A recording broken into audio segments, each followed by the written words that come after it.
Starkweather was born in Lincoln, Nebraska, the third of 7 children to Guy and Helen Starkweather. Starkweather were a respectable family with well-behaved children. Although his family was of working-class background, the family always had shelter and other results. Guy Starkweather was by all accounts a mild-mannered man. He was a captain who was often unemployed due to rheumatoid arthritis in his hands. During this period, Starkweather's mother supplemented the family income by working as waitress. Starkweather had attended Saratoga Elementary School, Irving Middle School, and Lincoln High School in Lincoln. In contrast to his family life, Starkweather possessed no kind remembrances of his time during schooling. Starkweather was born with genu verum, a mild bird defect that caused his legs to be misshapen. He also suffered from a speech impediment, which led to constant teasing by classmates. He was considered a slow learner and was accused of never applying himself outroad, and then it was discovered that he suffered from severe myopia that had drastically affected his vision for most of his life. The sole aspect in school in which Starkweather's excellence was gym. It was gym class wherein he found a physical outlet for his growing rage against those who bullied him. Starkweather used his newfound physicality to begin bullying those who had once bullied him, and some his rage stretched beyond those who had believed him to anyone who he happened to dislike. Starkweather's son went from being considered one of the most well-behaved teenagers in the community to one of the most troubled. His high school friend Bob von Bosch would later recount. He could be the kindest person you ever see. He did do anything for you if he's like you. He was a hell of a lot of fun to be around too. Everything was just one big joke to him. But he had this other side. He could be mean as hell cruel, and he saw some poor guy on the street who was bigger than he was, better looking or better dressing. He tried to take the poor bastard down to his size. After viewing the film Rebel Without a Cause, Starkweather developed a James Dean fixation and began to groom his hairstyle and dress himself to look like Tim. Starkweather related to Tim's rebellious screen persona, believing that he had found a kindred spirit of sort, someone who had suffered torment similar to him own, one he could admire. Starkweather developed a severe inferiority complex and became self-loathing and devoid of morals, believed that he was unable to do anything correctly and that his own inherent failures would cause him to live in misery.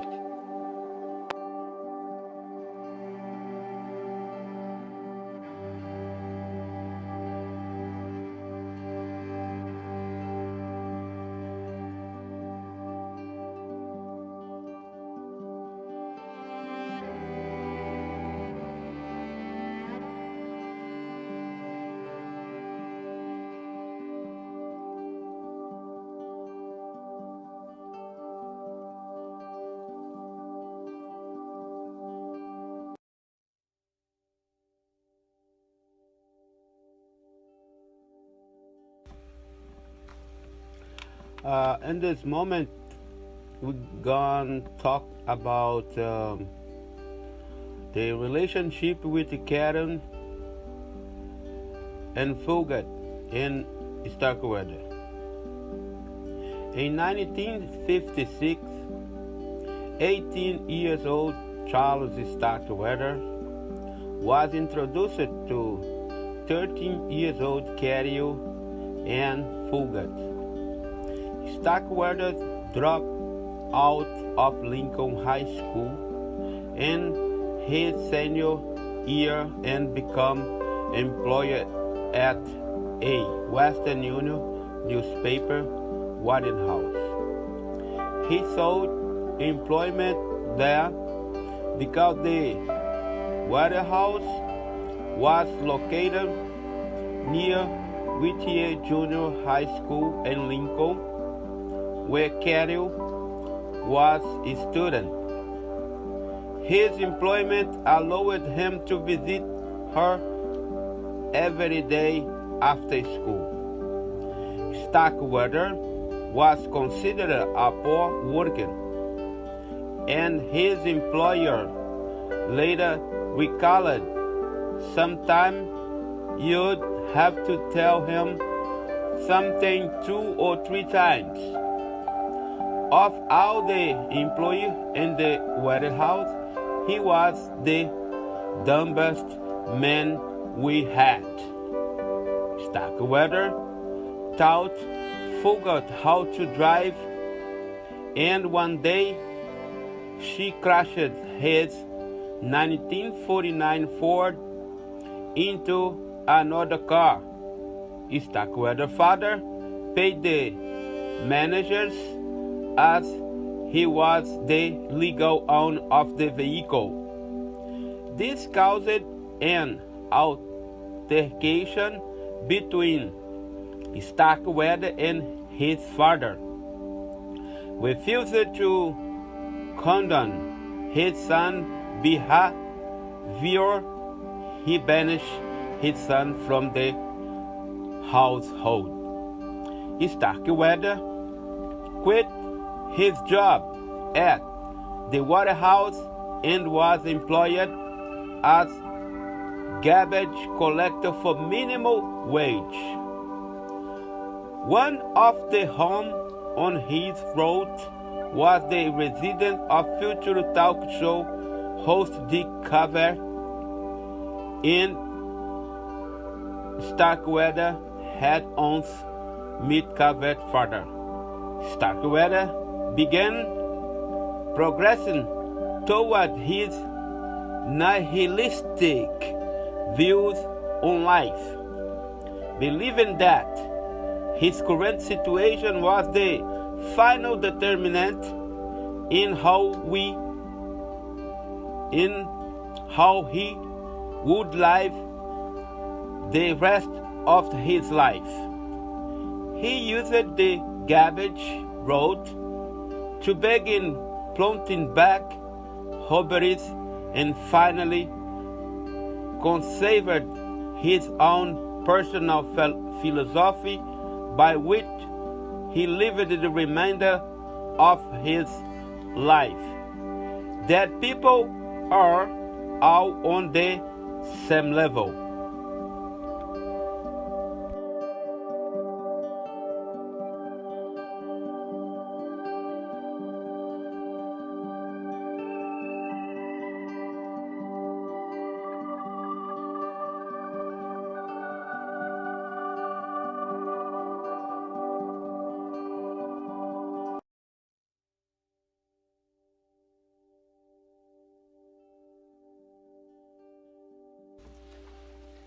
On this point, we get the first martyrs from Starkweather.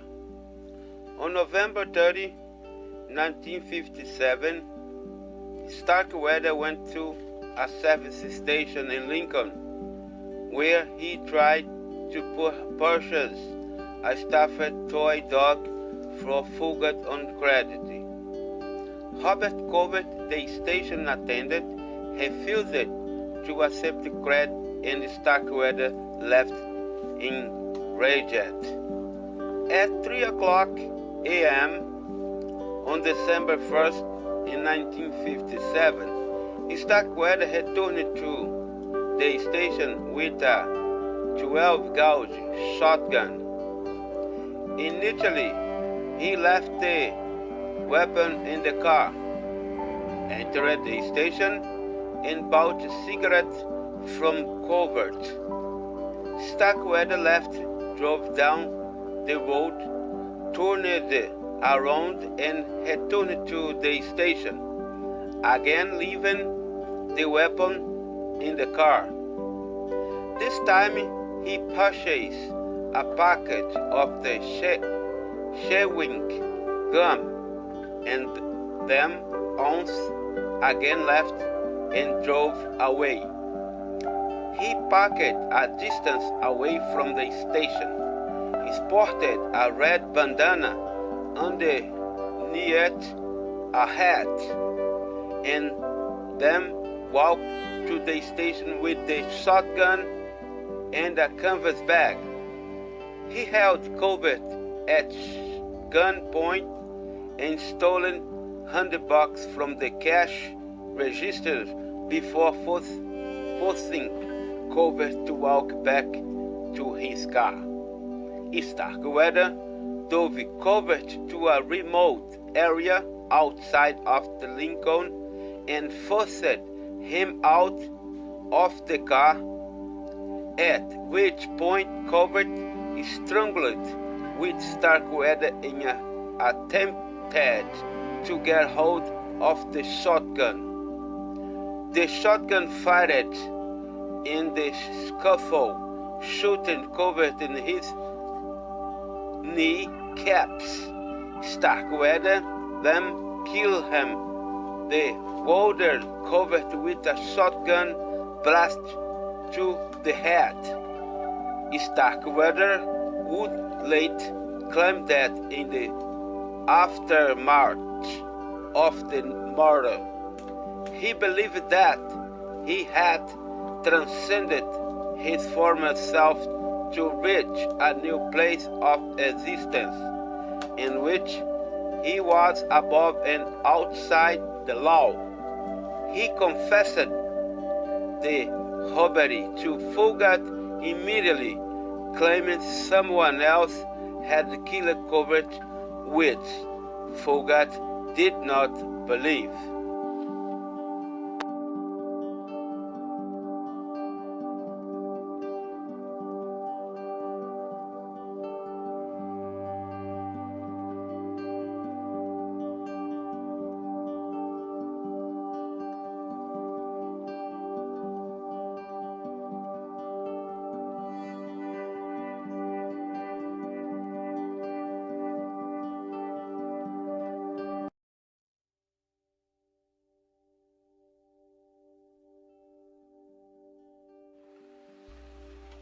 Okay, on this point, it's gonna be we're gonna talk about martyrs spree from Starkweather. On January 21, 1958, Starkweather visited Fugate at her home in the Belmont neighborhood of the Lincoln. Not finding her at home, he argued with Fugate's mother and stepfathers, Veldet and Marion Batley, who told him to stay away from their daughter. Starkweather then fatally shot the Bartlett with his shotgun and proceeded to strangely and fatally stab their 2-year-old daughter, Beth Jean. After Fugate arrived at home, he told her of his recent actions, and they hid the body in various locations behind the house. The couple remained in the house for 6 days, turning people away with a note written by Fugate, taped to the doors that read, "Stay away, everybody is sick with the flu." Velda Bartley, Fugate's grandmother, became suspicious and contacted the Lincoln Police Department. When police arrived on January 27, Starkweather and Fugate had fled the house.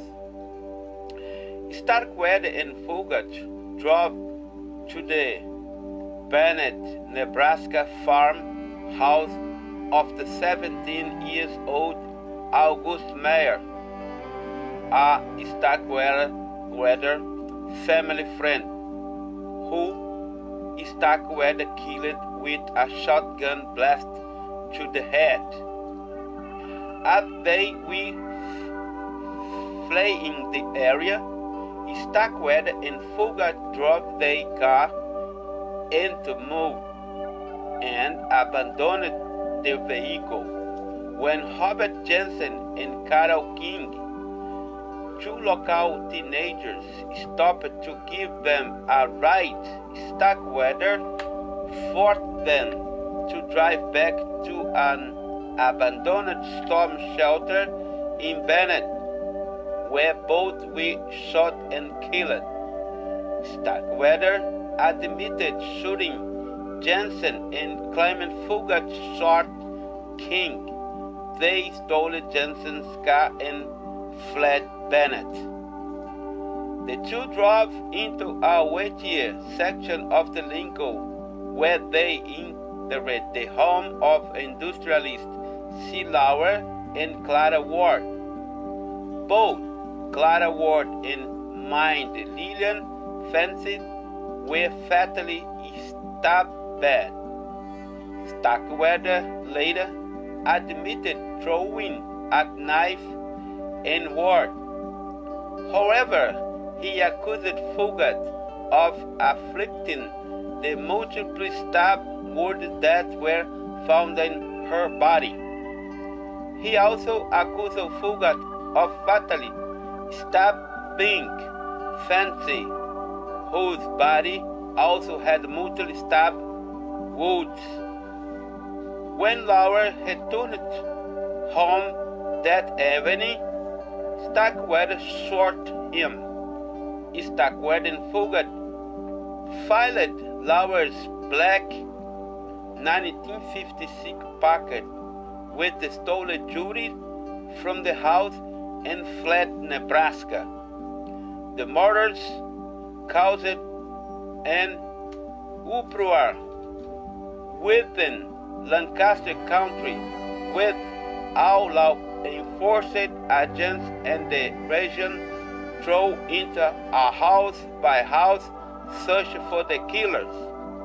The governor of Nebraska contacted the Nebraska National Guard, and the Lincoln chief of police, call for a block-by-block search of the city. Frequent sightings of the two were often reported with concomitant charges of incompetence against the Lincoln Police Department for their inability to capture the two. Needing a new car because of the high profile of their market, they found a traveling salesman, Mel Collison, asleep in his Buick along the highway outside Douglas in Wyoming. After walking Collison, he was shot with Starkweather Fugate of performance a couple degrees after his shotgun jammed. Starkweather claimed Fugate was the most triggered, happy person he had ever met. The seller's car had a push pedal emergency brake, which was something new to Starkweather. While attempting to drive away, the car stalled. He tried to restart the engine, and a passing motorist stopped to help. Starkweather threatened him with the rifle, and a fleet altercation ensued. A deputy sheriff arrived at the scene at that moment. Fugate ran to him, yelling something to the effect of, "It's Starkweather, he's going to kill me." Starkweather tried to evade the police at sudden speed of 100 miles per hour. A bullet shattered the windshield and flying glass cut Starkweather. Starkweather then stopped abruptly and surrendered. Converse County Sheriff Earl Helfen said he was blind to death. That's why he stopped. That the kind of the yellow son of the bitch he is. Both Starkweather and Fugate were captured in Douglas.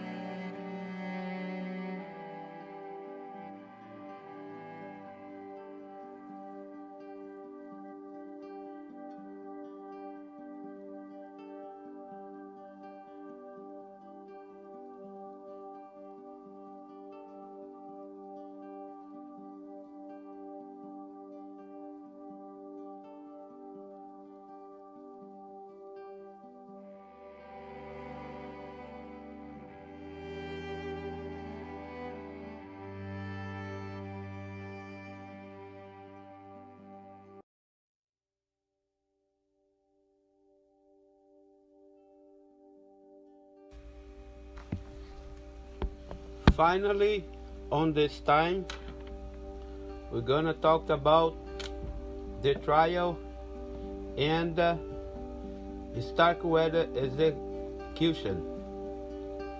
Starkweather first claimed Fugate was captured by him and had nothing to do with the murders.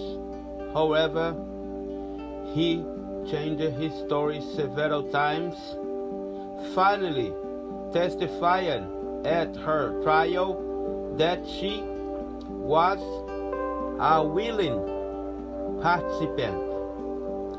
Fugate has a way maintained. He was holding her hostage by threatening to kill her family, claiming she was where they were already dead.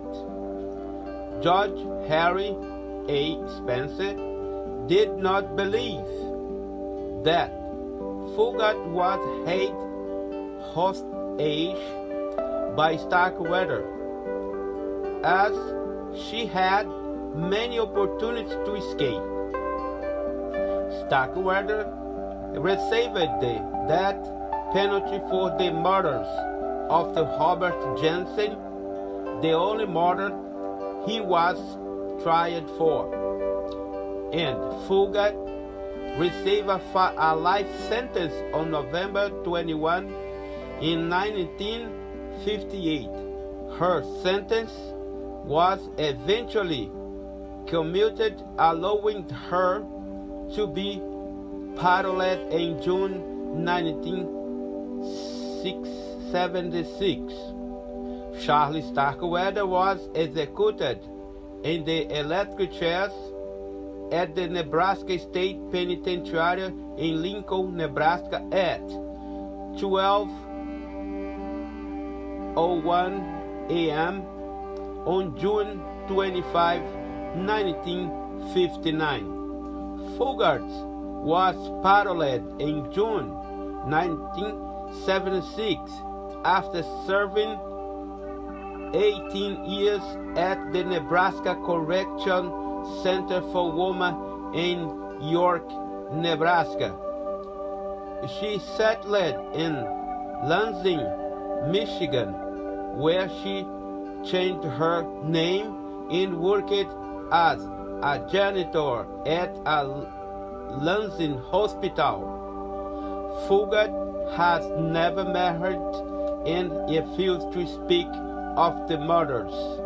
Starkweather is buried in Wilka Cemetery in Lincoln, along with 5 of his victims, the Bartlett family and the Ward couple.